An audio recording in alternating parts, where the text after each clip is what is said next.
जानते हैं ये क्वेश्चन बोर्ड एग्जाम के पॉइंट ऑफ व्यू से क्यों इंपॉर्टेंट है, ऐसा क्या है इस क्वेश्चन में ये इतना इंपॉर्टेंट है। देखिए जैसा कि आप फिगर पे देख पा रहे हैं, यहाँ हमारे पास एक सर्कल है और यहाँ पर दो टेंजेंट है ए क्यू और ए आर। यहाँ आपसे क्या बोला जा रहा है कि ए क्यू का लेंथ अगर आपको गिवन हो, यानी ए क्यू का लेंथ अगर आपको पता हो कि जैसे यहाँ दिया हुआ है 14 सेंटीमीटर, अगर आपसे ट्रायंगल ए बी सी का पेरीमीटर पूछा जाए तो कैसे आप इसको फाइंड आउट करेंगे। इस क्वेश्चन को आप काफ़ी इजीली ऑरली भी फाइंड आउट कर सकते हैं। क्या करना है आपको, ए क्यू के लेंथ को जस्ट डबल कर दीजिए तो आप ट्रायंगल ए बी सी का पेरीमीटर निकाल सकते हैं। ठीक है, जैसा कि दिया हुआ फिगर में देखिए ए क्यू कितना है 14 सेंटीमीटर, तो ट्रायंगल ए बी सी का पेरीमीटर क्या होगा 14 2 जा 28। ठीक है, जस्ट आपको उसको डबल करना है 14 2 जा 28 और 2 सेकंड में आप इसका आंसर निकाल सकते हैं। अब जानते हैं इसके पीछे की कहानी को, कैसे होता है ये 14 2 जा 28, यहाँ हम लोग डबल ही क्यों करते हैं, कुछ और क्यों नहीं करते। तो देखिए जैसा कि आप फिगर में देख पा रहे हैं ए बी और बी सी और सी ए, ये क्या हो गया ट्रायंगल ए बी सी का पेरीमीटर होगा, A B plus B C plus A C. अब जैसा कि आप जानते हैं कि लेंथ ऑफ द टेंजेंट, यहाँ आपको एक प्रॉपर्टी खाली पता होना चाहिए, length of the tangent from an external point वो क्या होता है इक्वल होता है, यानी बी क्यू जितना होगा बी पी उतना ही होगा, सी पी जितना होगा सी आर भी उतना होगा, ए क्यू जितना होगा ए आर भी उतना ही होगा। यहाँ तक क्लियर आपको। देखिए ए क्यू ए आर के इक्वल होगा, बी पी बी क्यू के इक्वल होगा, सी पी सी आर के इक्वल होगा। ठीक है, तो यहाँ पर हम लोग फर्स्ट नंबर पर बात करते हैं। हमें क्या दिया हुआ है, ए क्यू हमें दिया हुआ है। देखिए ए क्यू कितना है हमारे पास 14 सेंटीमीटर, और हमसे क्या पूछा गया है, हमसे पूछा गया है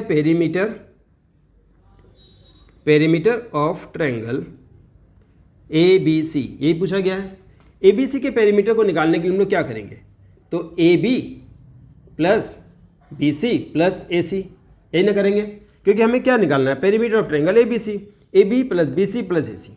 अब यहाँ देखिए ए बी को मैंने ए बी लिखा, ठीक है, बी सी को आप क्या लिख सकते हैं, तो बी सी को आप दो पार्ट में डिवाइड करके B P plus P C लिख सकते हैं। क्या लिख सकते हैं, B P plus P C, तो यहाँ मैंने लिखा B P plus P C plus A C को क्या लिख सकते हैं, तो ए सी को ए सी ही रहने देते हैं।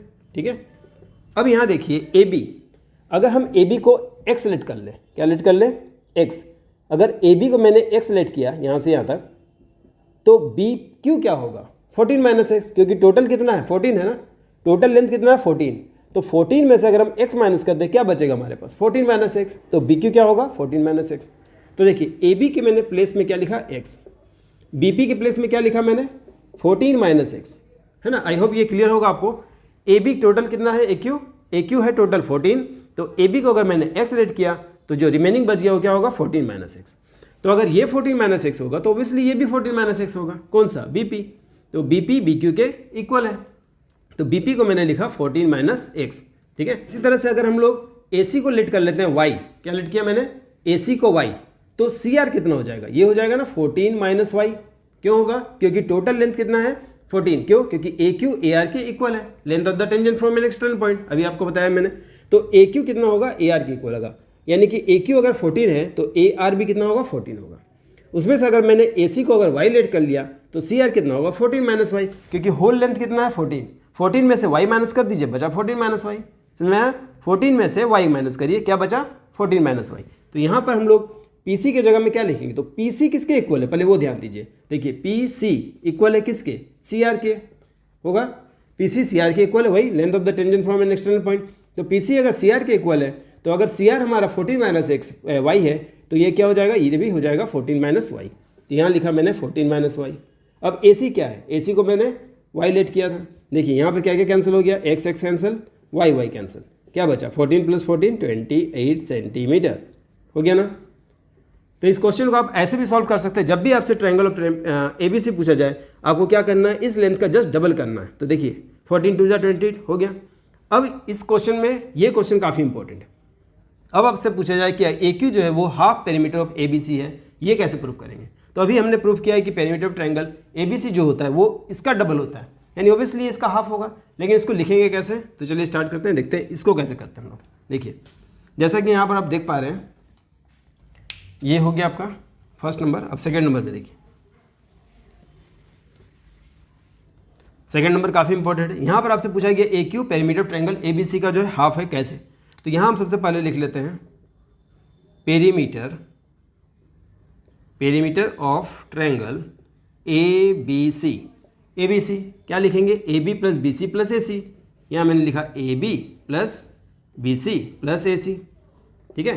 AB को रहने देते हैं, AB BC को फिर ब्रेक कर लेते हैं, क्या हो जाएगा BP प्लस PC। क्या किया मैंने, BC को ब्रेक कर लिया BP प्लस PC में। AC को क्या बोल सकते हैं, AC को भी एज इट इज़ रहने देते हैं।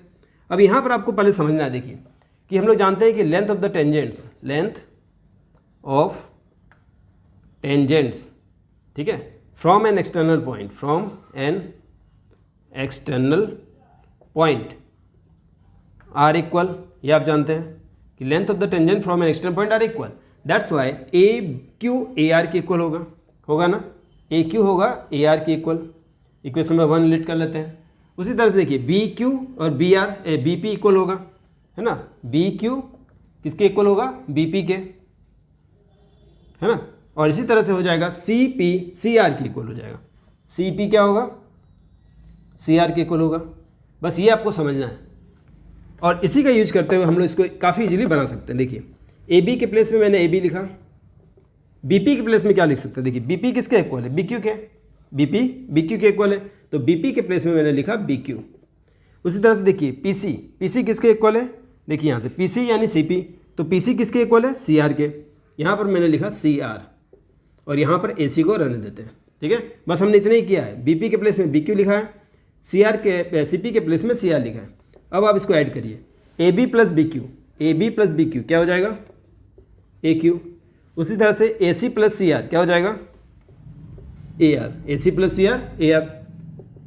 AQ को मैंने फिर से AQ लिखा, AR क्या है, देखिए AR किसके इक्वल है, AQ के, फ्रॉम इक्वेशन 1 से, तो यहाँ मैंने लिखा AQ, तो AQ प्लस AQ क्या हो गया, ट्वाइस AQ हो गया ना, AQ प्लस AQ क्या हो गया, ट्वाइस AQ।